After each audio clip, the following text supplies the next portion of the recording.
Minnie's Big Delivery is the first segment of the 7th episode of Mickey Mouse Funhouse, and I have to say this episode in particular, both segments in this episode, are not really as educational as a lot of the other episodes that come before this. That's not to say that children aren't going to learn things, they're not going to learn morals or vocabulary, because they definitely will, but a lot of the other episodes have been a lot more direct. And I will say the second segment, The Wandering Warbler, does have a much more direct message, but Minnie's Big Delivery, not so much. And I'd be keen to know if you've watched this, what you took from it, or what you think the benefit of this episode is, because usually it's very easy to pinpoint. But for me, apart from maybe the message of it's okay to try new things and don't be scared if food mixes together, the message isn't that clear. Minnie is having a pizza perfect party, or a perfect pizza party, and the pizzas they ordered are all mixed up. The toppings are all mixed.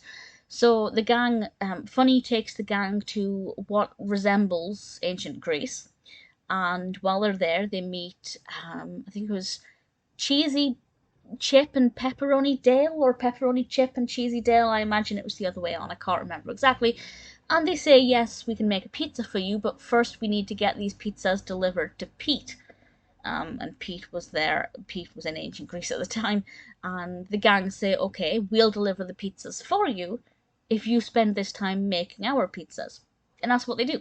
But of course, it's not straightforward. There are a lot of obstacles along the way. One of my favourite characters is Gorgonzola. I kid you not. And it's, in terms of an adventure story, it's nice having, these Grecian costumes and kind of elements of ancient Greek mythology in there. Those things I liked. And I thought it was good fun. And the message of, first of all, trying new things. We get that through Pete. Pete takes the opportunity to try a new type of pizza, and it goes well. So it's definitely something that can encourage children to try new foods, or to not be as intimidated by new foods. And also, if toppings mix, don't be scared. A lot of young children, and indeed older children, and some adults too, don't like it when food mixes. To be honest, I don't either. If I have a Sunday roast, all of my foods on that plate are separate. They're touching, but I'm not the kind of person who will, if I have ketchup, it's going in a dollop. I'm not putting it over the food. It's kind of the same principle. If foods do mix, if they do combine, don't worry, maybe you will actually like this. Maybe it will enhance the flavour and the experience for you. So that's kind of the most I could read into it. And that's not a bad message, to be fair. But usually the messages are a lot more direct and a lot more easy to read.